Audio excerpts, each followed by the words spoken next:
get started and introduce Professor Morse. First, let me introduce myself. I'm Drew Barker. I'm the Performing Arts Librarian over at the Michelle Smith Performing Arts Library. And I'm very excited today to welcome Brandon Morse. Professor Morse has been teaching at the University of Maryland since the year 2000, and he has now recently become the chair of the art department. He received his BFA from the University of Wisconsin-Stevens Point and his MFA in Art and Technology from the Ohio State University. He has exhibited his work in digital video and sound installation nationally and internationally. Exhibitions include the Corcoran Museum of Art in Washington, D.C., the Nanjing Museum in China, as well as many other galleries and exhibitions across the United States, Europe, and Asia. Brandon Morse is a Washington, D.C. based artist who works with generative systems as a means to examine the ways in which physical phenomena, such as entropy and emergence, can function in ways that are both poetic and metaphorical. Through the use of code and the creation of custom computer software, he creates simulations of seemingly complex systems to create video and video installations that seek to draw parallels between the ways in which these systems work and the ways in which we, both individually and collectively, navigate the world around us. So now it is my pleasure to introduce Brandon Morse, and Brandon, you have the Zoom floor. All right, well, thank you, Drew. Thank you for that introduction. And thanks to the STEM Library for inviting me to do this. I was scheduled to do this last spring, but alas, here we are. So this is my first time doing a Zoom artist talk, so bear with me. I hope that it goes well. So what I'm going to do is I wanted to kind of just start by, I'll start by sharing my screen so we can kind of see some visuals at the same time. So I wanted to just kind of start today and talk a little bit. I've been told to keep it a little brief, around 20 to 30 minutes, so I'll be skipping some video, skipping around a little bit. But I did want to take a little bit of time, talk about my practice, expand a little bit on what Drew just said in regards to my work.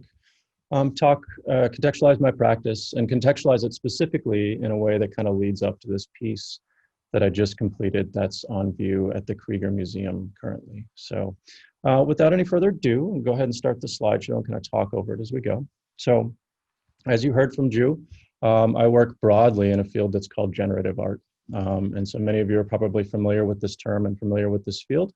But for those of you who aren't, just a few sort of key elements of generative art and generative systems, right? So for me, I work with the computer, and I work with systems in a generative nature, and particularly I'm very interested in systems wherein a part or a whole of the work is created through the use of autonomous processes. So that can be rule-based systems, procedural systems, relying on notions of simulation, chance, randomness, et cetera, et cetera. So for me, I love this idea of working in a generative fashion. And I like working in a way in which I'm not in complete control, right? And so I typically I seek to find ways to work in which I exert a sense of direction on a piece. And then I allow the simulation, I allow the rules I create, I allow some other system to come into play, and so that I've broadly steered it in one direction, but I don't know specifically or explicitly the results I'll get from that simulation. So it becomes a sort of partnership between some of the things that I do as I work with the computer, and then how the computer interprets some of those things, and then what that gives me back. And so typically for me, I work primarily in the context of software. Most of my work, especially in the last 10 years, has been solely created through the writing of custom computer code. So I will sit down and just write software, and I'll write algorithms, I'll create rules and simulations and let those run. And so when those simulations run, I either like the results and keep them, or don't and keep working. And so, but that's basically my process, is I kind of work within the confines of computer code as a medium. And so for me, that brings up a lot of things. As I said, it's for me, primarily, I like to work really roughly around this idea of computer simulation. I like to play with algorithms and create things through those algorithms that that can touch on things like emergence and entropy, which I'll talk about in a second. And then importantly, for me, as Drew mentioned, and is this idea that, okay, I'm using these systems, I'm using this technology, but for me, the trick is using the technology in a way that doesn't speak specifically about that technology, but I'm using that technology to look kind of outward. And so for me, it's that idea of, can I use these systems that I'm generating in the computer? Can I use them in aid of some sort of poetic or metaphorical kind of situation? And that's really at the heart of my practice. That's the kind of key conceit, is how do I take these algorithms, these systems, and then point them at something that's happening in the world, point them at something that talks to a larger, broader context than just the algorithm itself.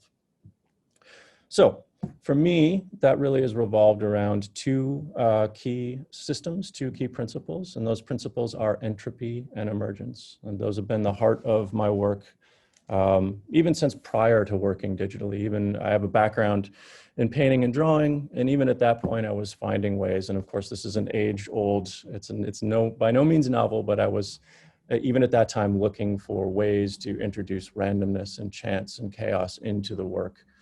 But then I became attracted to the possibilities within the computer, within working in digital media, that are involved and are inherent in the media, that revolve around these ideas of entropy and emergence. And so, for those of you who don't know, just a quick little primer on entropy and emergence. Entropy, for those of you who don't know, can very broadly, very simplistically be summed up as a gradual decline into disorder, right? Entropy typically states the more organized a system it is, the more prone it is to collapse, the more prone it is to fall into disorder. And so that's one kind of thing that I've always kind of looked at in my work, is this idea of collapse and things falling apart, and the general idea of entropy. On the flip side, I've done a lot of work revolving around this idea of emergence. And emergence is, again, it's a very simple concept at its heart. You take a massive number of objects or agents working within a system, and if those objects are all behaving according to simple, easily definable binary rules, when you take them en masse, what happens is you end up with the appearance or the emergence of a more complex, higher order of consciousness system. And so both of those two things, those entropy and emergence, I see as sort of flip sides of the same coin, and I think are really tied in tightly to working in digital processes. So when I talk about emergence, I love to show this little video, and I'm not sure how well it'll come across in the screen share, but emergence can be summed up and is seen in numerous places. It's seen in biology, as is this example. It's seen in economics and chemistry and most of the sciences, along with in arts. And so, this video is typically what I show when I talk about emergence.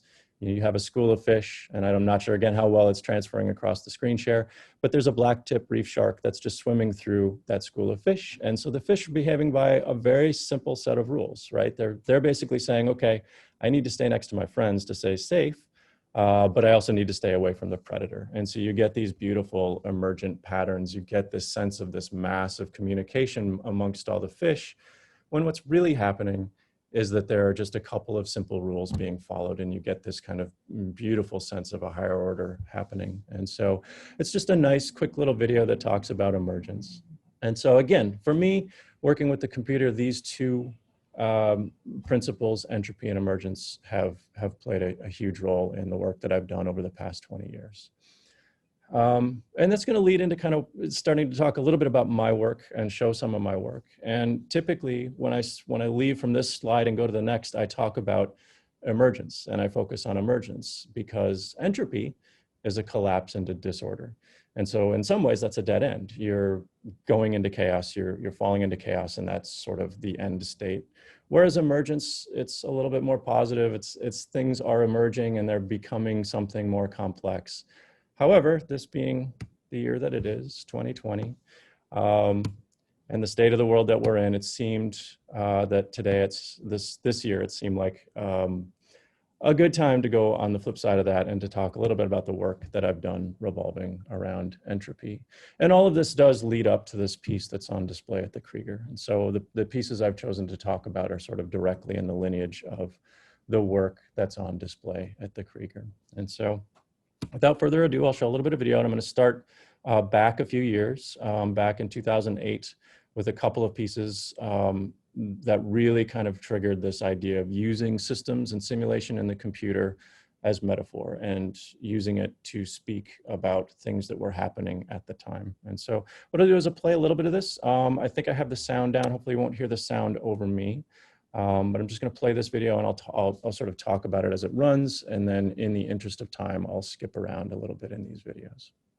So I made these sort of 2006, 7, 8 into 2009. And they are exactly what you're seeing on the screen here. I was building these sort of archetypical kind of mid-century kind of international style skyscrapers slash silhouette sculptures. They had kind of a lot of references going on. And then I simply just collapsed them all. So the systems in the computer, basically I built these things to kind of be self-sustaining. And then at a certain point in time, I randomly picked one of the structural supports in each of the objects, and I just took it out. And what that caused is the cascade that you see on screen. And so these pieces, I did a series of pieces in this vein in which it was these rigid structural systems, but then in taking one little piece out of that system, introducing instability into one little point in that larger system, the whole thing comes crashing down and collapses, right? And so that was the key conceit of these pieces. And this is a piece called Achilles from 2008. And it's about a 16-minute piece. So it runs as a loop, and I'll talk about that in a second as well. And it's just this presented over and over again, going from these rigid architectural systems into collapse and into chaos. And so just quickly show a quick excerpt from a second one of these pieces. This is a piece called The Brownian Motion of Collective Woe from the same period. And so in this one, as it's running, and as you can obviously see, basically the conceit here is I just dropped these structures from out of frame on top. They came in and they were set up kind of pretty specifically so that they would hit the ground and they would attempt to right themselves. They would attempt to hold themselves. But inevitably, all of these objects that fall in, a weak point in the system was found, and that weak point results in the eventual collapse of the structure. And so you get this kind of moment of teetering, this moment of attempting to keep itself up, attempting to find a situation in which it'll right itself. But again, eventually these things collapse, and I'll just play this one out. You can see it's starting to teeter over here, and I think it's one of these two joints eventually goes and the system kind of collapses, right?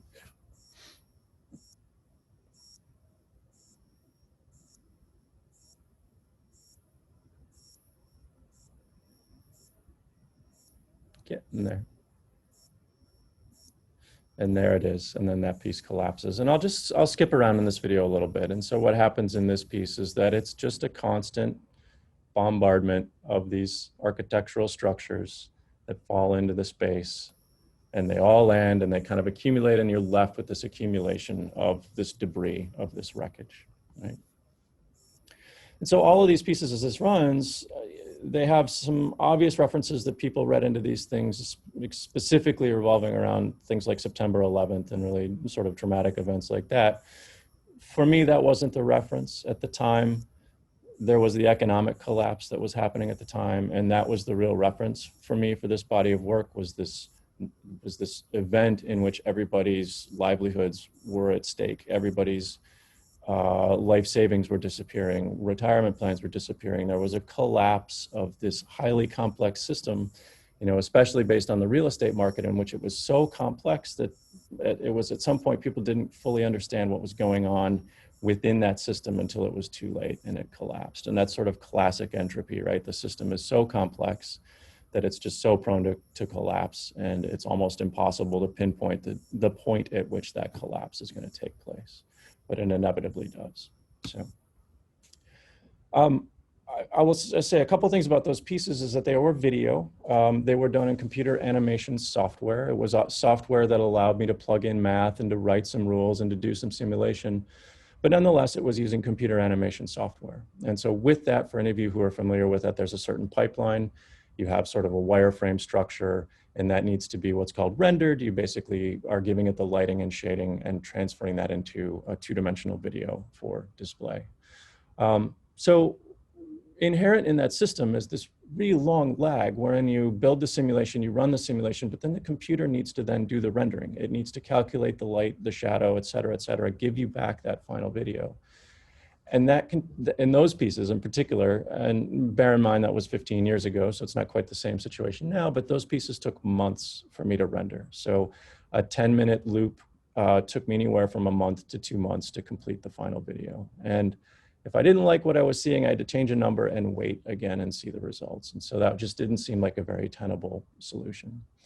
On top of that, in making all these works, I was constantly being asked, can these run forever? Can they constantly change and evolve? Are we seeing the same thing over and over again?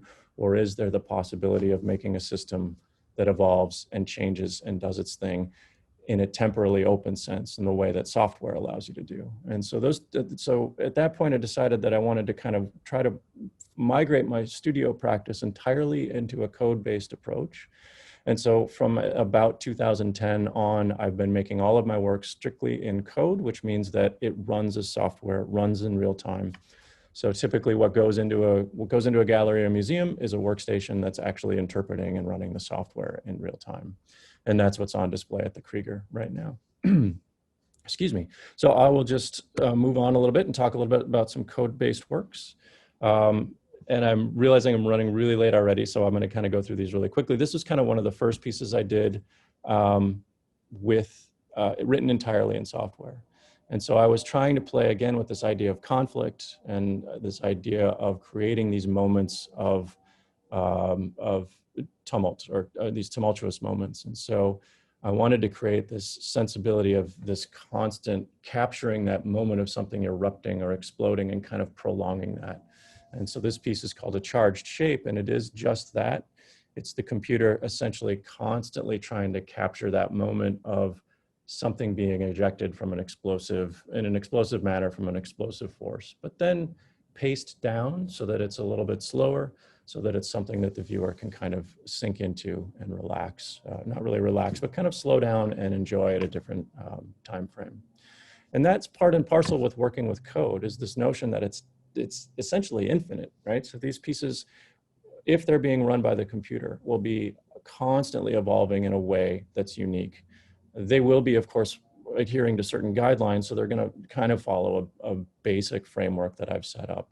But the pieces themselves, specifically where things are, how busy it is at one time, what's happening, et cetera, all of those things are left up to chance to a certain degree. And so there's no predicting what state it's going to be in at any given moment. And as long as there's electricity and as long as the piece is on, it will be in a constantly unique situation. And so, so I'll just kind of quickly go through a few more pieces to get to that last piece. This is a piece called Giving Up the Ghost from 2015. And this is all of these pieces ended up being sort of large scale video projections. So the other thing that I like to do with my work when possible is do these as installations. It's rooted in my painting and drawing background. I'm still rooted in the idea of experiencing an object physically and having that physical experience of being around something, even if it is born out of something as ephemeral as the writing of code. And so for me, I like the physical experience of being surrounded by a large scale projection and allowing people to kind of be encompassed by the work that way. And so this was a piece fairly apocalyptic in its appearance. And it is just, again, this constant kind of, you know, it's as if these things are re-entering an atmosphere and breaking apart, right? So there's this constant bombardment of objects, and it plays again off that idea of entropy and collapse and chaos and things like that. Couple more pieces I'll talk about before we get into the last piece. This is a piece, it's actually called Spiderland. So this is a piece from the same show. Weather and the environment have been sort of key kind of concerns of my work and places that I go to for inspiration and go to for metaphor. And so a lot of my work revolves around like the simulation of physical phenomena, but more climatological phenomena. So I'll play with the idea of tornadoes or vortices from hurricanes, things like that. Play with these large scale systems in which we see events of chaos kind of play out, right? So do we see these very tumultuous events play out? And so I tend to look for those and then find ways to abstract those through software and to kind of prolong those experiences. And so again, this piece ran as software, and this constant generation of this abstracted sort of vortex, tornadic kind of event just continues to play out in the piece. Real quickly, a couple more pieces before the last one. These, when I was originally scheduled to do this talk last year at the STEM Library, the most recent show I had done was a show called Equator, which was down in Washington, DC. And for that show, I kind of wanted to play with this notion of border, play with this idea of separation, border anxiety, and kind of see that played out through systems. So I did a number of works that played around this idea of that demarcation line, these sort of lines that we think of as borders, and the abstraction of those borders and what was happening at those borders. And so I did a number of these pieces kind of focusing on that idea of what's happening at a line, the concept of divide, things like that. And so this was the title piece for the show, Equator. And again, generative system. So typically this would just run and evolve and change as it runs. So I'm going to skip ahead a little bit just so you can kind of see the installation of this piece. So it's at this really interesting space in DC called Dupont Underground, which I believe is closed now. But it's an art space / event space underneath Dupont Circle, which was his trolley station, streetcar station. In the early 1900s, had been closed and derelict for a number of years. And then in the last, say, 5 or 10 years, there's been efforts to kind of open that and utilize it as an art space. And so it's a really fun space to show in. It's this really long, very dark, perfect for video art, a tunnel with a number of projections on the piece. And so, so I basically just stretched out this kind of line of demarcation along the architecture of the whole space through a number of pieces, through that piece, and then this piece, which is entitled Slip, working very much along the same principle. And again, oops. Just some installation video. So again, you can kind of see the piece there. And then the last one from that series that I wanted to show was this piece called Press, which is kind of actually the first one in the series, right? Playing against this idea of creating this border and showing this tension at that border. So again, the system here is that there's essentially we're just birthing in geometry at the top and the bottom, and all of those systems, they're all basically trying to get to that middle line, that equatorial kind of divide. But they're also trying to stay away from each other. So you get this sense of them jostling for position. And if you want, you can kind of anthropomorphize that and kind of read into that what you will. Yeah. And so those are the pieces that I was going to talk about when I was scheduled to do this last year. And so now what I'll do is just kind of move a little bit ahead real quickly since in the interest of time. But this is a couple of pieces that led up to the most recent piece, also from like last year, the year before. Kind of revolving around landscape and the idea of landscape, which is something I've been increasingly drawn to, just the idea of landscape as a place on which things happen, and of course, for obvious reasons. So this is a piece called Armada. And this is, again, a very long, kind of slow, drawn out piece. It's cyclical. There is this constant kind of migration of these sort of ominous sort of dust motes from this side, but then over the course of time and in cycles from off in the horizon, these apocalyptic forms kind of come in. They eclipse our view of the sky. They eclipse the scene. They actually, as they come in, they kind of desaturate the entire scene. They pass through, and then we're left again with the relatively unscathed landscape, and then the process will then play out again. It's entirely procedural, so the timing of when these things arrive is random. The amount that come in any given migration is random, but it is that idea of just this constant sort of threatening, ominous on the horizon coming into view. It's that system playing out over and over again. And then so last, before we go into the Equator piece, or the piece at the Krieger, is another piece from last year, from 2018, 2019, in which, again, it takes place in the context of the landscape. Right? So again, this is a procedurally generated, essentially infinite landscape. And the process is about a 30-minute process in this piece, in which it starts, it's kind of pristine.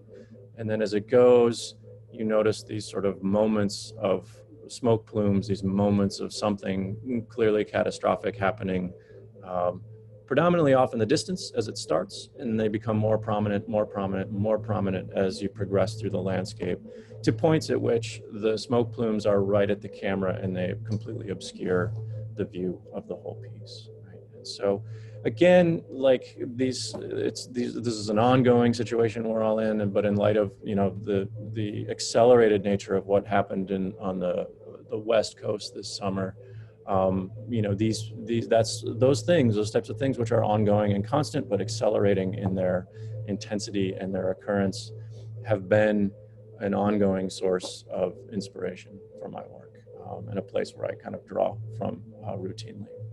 And so that leads up into the last piece that I wanted to talk about, which is the piece that's on view right now at the Krieger Museum. Drew was asking at the beginning of this, the Krieger Museum is in fact open. The show opened on the 23rd of September, and they are doing timed entrances. So you can go to the Krieger website and you can grab a timed entrance and go see the show. So it just opened. It's a great show, and it was weird to be back in a physical space and installing work in a physical space, but it was great to be back doing that as well. So I'll talk over the video as it goes. So this piece is called Ambient Distress in the Thicket, and I'm going to turn the sound down so I can speak over it. Oops. There we go. And so, yeah, so this piece I've been working on for about the past year. The show itself at the Krieger, actually I've been working on this show for the past 2 to 3 years. The show was slated to happen last year. There was some facilities issues at the museum, and so it had to close, so the show was then delayed. It was supposed to happen in the spring, and it was delayed for obvious reasons because of that. And so now it's great to see the show finally open. And having those 2.5 years to kind of think about and build work for the show was really nice, actually. I was thinking about showing all of the different iterations I went through to get to this piece, but decided against that at the end. But this piece evolved radically from when I first pitched it to what it finally came out as. But essentially here, the same conceits as the last few pieces, and really, again, talking about that notion of entropy and seeing that play out over time. And so the logistics of this piece are that essentially it's an infinite landscape again. The terrain is constantly being generated essentially by chance and at random. And there are a number of cycles that play out. So the cycles will take anywhere from 8 to 15 minutes. And typically the cycle starts wherein you're presented with the canopy of trees upright with branches, not exactly a healthy system, but clearly by the coloration and the lack of leaves, et cetera, but a system that reflects some element of health, some element of there being remnants of life.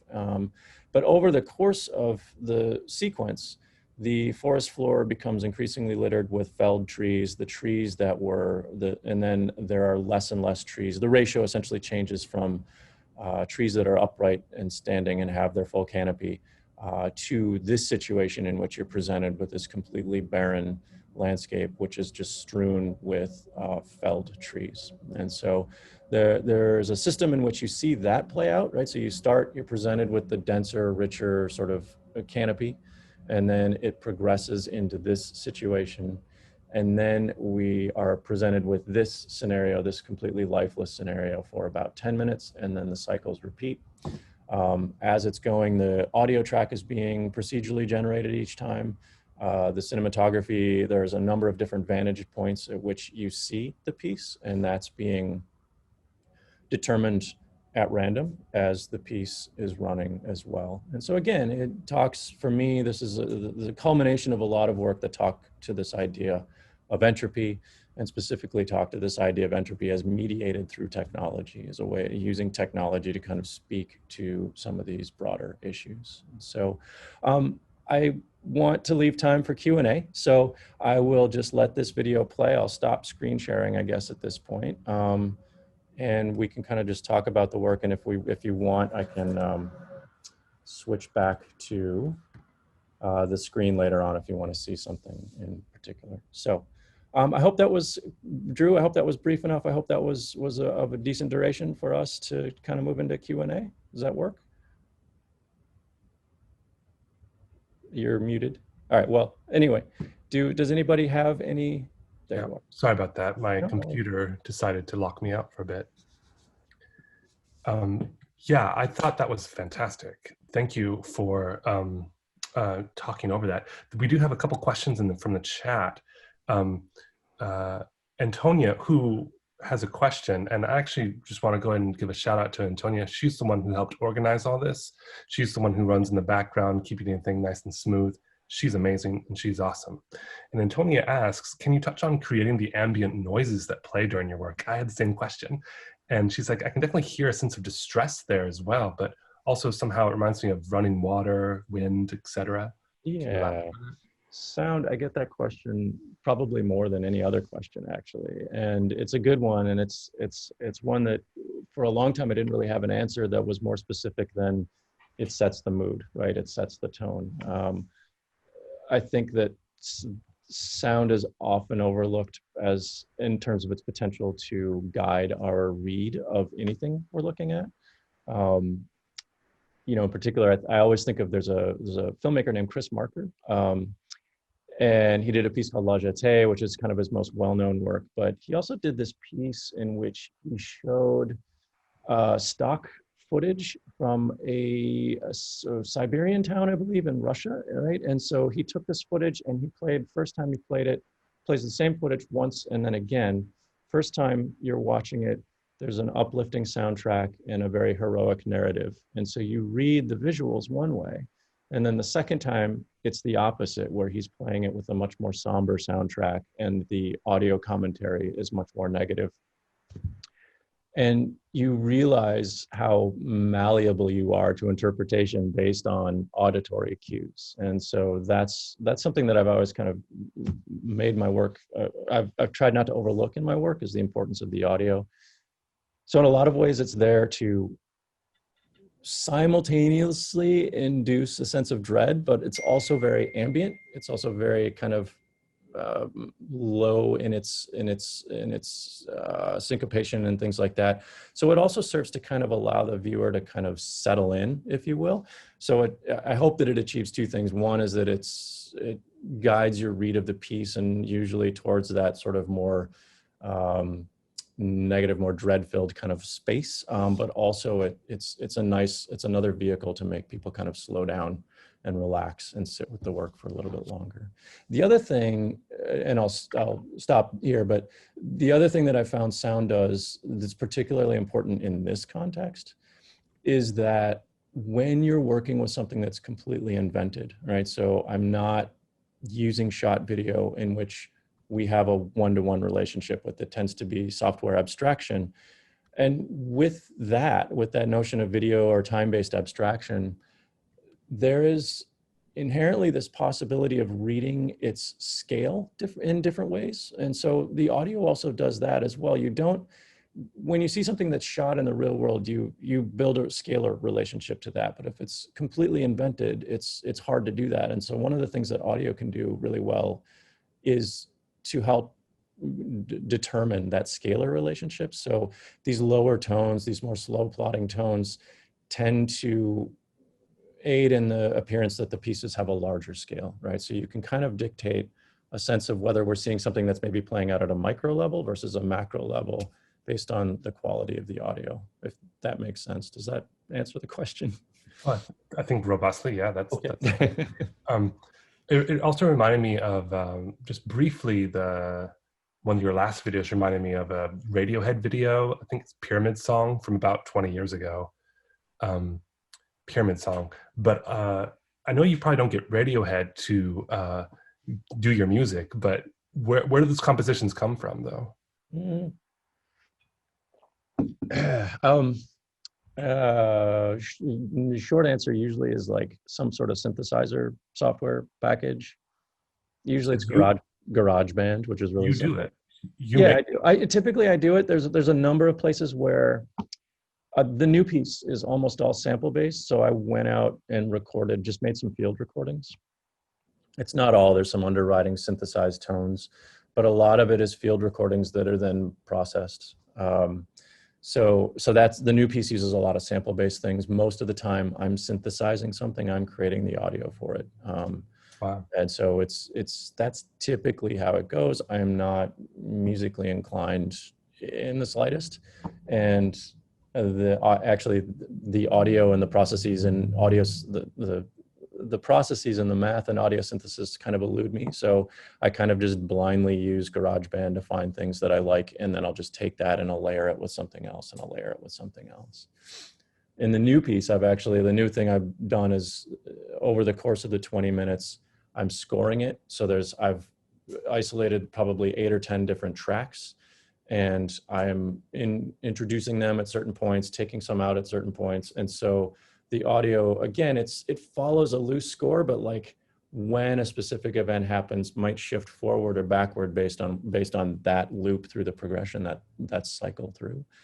So that's kind of like, that was one of the more interesting things with this piece, is to kind of start to play with the idea of procedurally scoring a piece, procedurally tying the audio to events that are happening in the video. I'd never really done that before, and it was kind of exciting to do. So. Wow, that makes me think that the physical experience is definitely enhanced by that kind of procedural application of music. Yeah.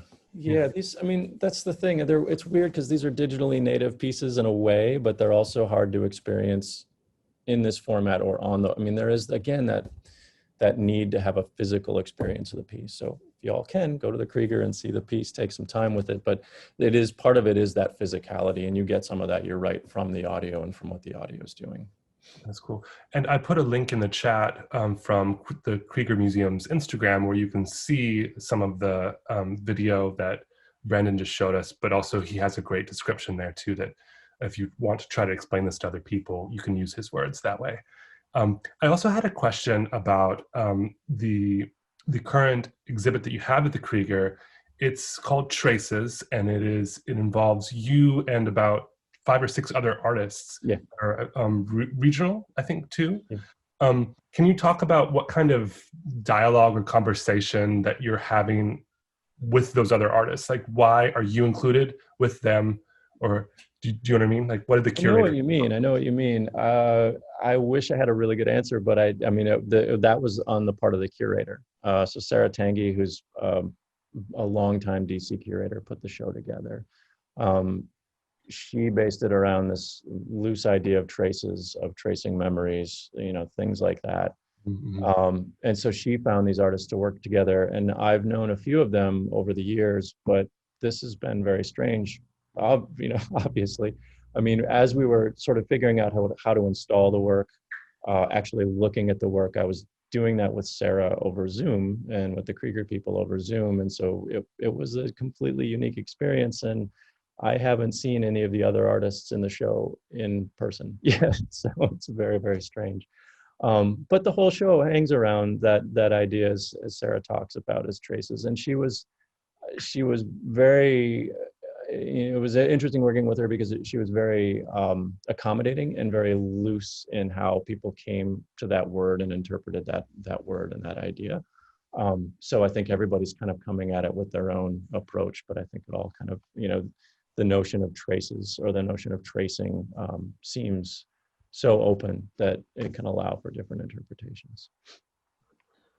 It seems like you're going to have a lot of fodder for your artwork in the future if our Earth continues to behave the way it is, naturally and humanistically. Yeah, unfortunately. I've got another great question from Leslie Burns. Painters like landscape are most influential in your earlier present work, are they? And you can maybe read along with me in the comments there. It remains timely, like I just mentioned too. Um, oh wow! And then she's giving us some breaking news. Um, thank you, Leslie. Geez, but she actually I wrote the same thing down, like the fire, um, Yeah. um, Yeah. and and the Armada piece of yours reminded me of kind of the spread of a virus sometimes too. But can you want to speak to any Um, of that? I, yeah, I don't know. I don't know exactly what to say about that, other than I guess the easy answer is that that things are bad, right? And they've been bad for a long time. And so if your work references these things, it just seems like that's just going to more and more, it's going to be prescient. Like, all you have to do is say something horrible is going to happen tomorrow. And in the current state of things, 20 horrible things are going to happen tomorrow, And so it's sort of, it's an observation of these things happening. That is again where I draw from my work. So it's easy to look outside and realize that we don't get snow anymore, things like that. And what does that say? And for me, like, those things, they just translate into work really quickly. I did this is apropos really of nothing, but I did a piece when I first moved here in maybe 2001, 2002, and it was the depiction of this house. It was a 3-channel video, and in one, the house is engulfed in flames, and in the other, the house is engulfed in water, and then the third is just this tornado menacing the house constantly. So that's the piece. Like, and this is dumb, but a few years later, the house I was living in was hit by a tornado, and I was like, this is weird. This is really kind of foreboding, And so but bad things happen all the time, and I think if you're prone like me to making work that describes some of these events, then it's just going to resonate back with everything that's happening. And one of the things I do try to do is not reference any one particular event, right? So I don't, the collapsing buildings were not about September 11th. That would never enter the equation. It was about the idea of collapse. You can read into the idea of collapse in anything you see that's happening, right? And so if you work towards the archetypical, then that allows the viewer to put their own spin on the piece, to find their own interpretation that feeds into that principle. And so for me, I tend not to work towards specific events, like all the fires that happened this summer. I was making this work before that, but I would never make work about a specific fire. That's just not how I operate. It's about that idea of the event of it, the idea of the event rather than a specific event. And I've always found that allows viewers to have entree into it in a lot of different ways, as opposed to one very specific way. And I'm not prescribing one is better than the other. That's just been my approach as I work.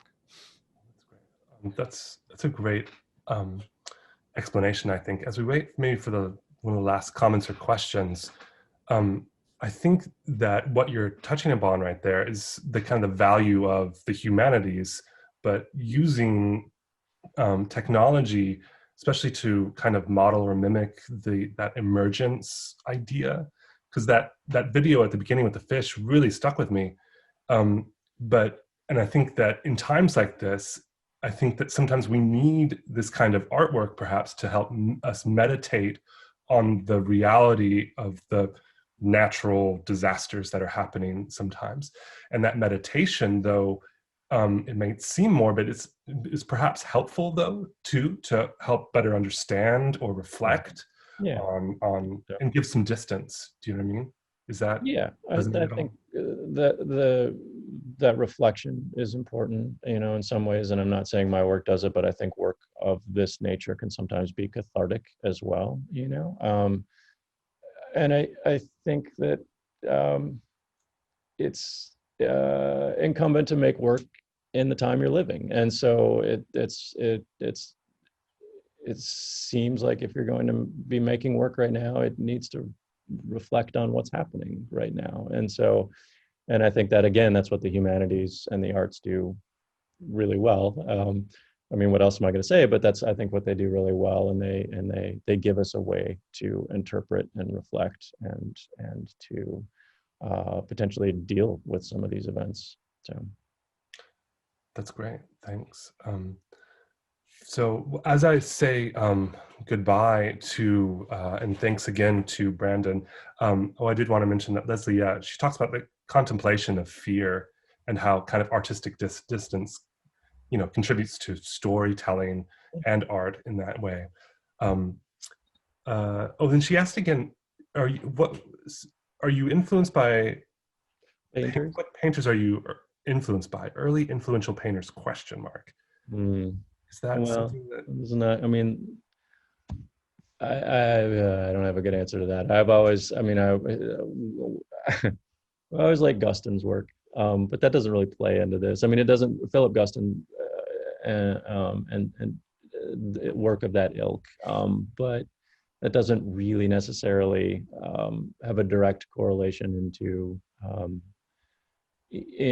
what I'm doing necessarily, other than again, like for me, the experiential nature, right? So I still want an object, even though I'm making things in the computer and in software. I still want a physical confrontation with an artwork, and so and that I draw from my background in painting and drawing, is to be presented with something and to have it there in your space. And so, but I don't. I mean, aside from people like Guston and Clifford Still and people like that, I don't have a real good answer that talks directly to the type of work I'm doing now. I'd also say, like, on a real high level, like on a higher level, this whole idea of generative art is obviously not unique or new to the computer. And so, like, people like Sol LeWitt are hugely important. Nam June Paik did some things that I think were really interesting.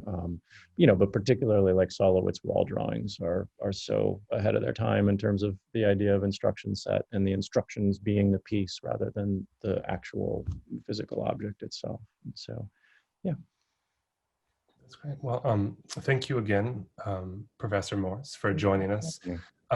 I have included some social media links in the chat, so if you want to follow up and maybe stay current with some of his work, or the Department of Arts work, but also go visit the Krieger Museum. There's some great other images that are set alongside Brandon's. So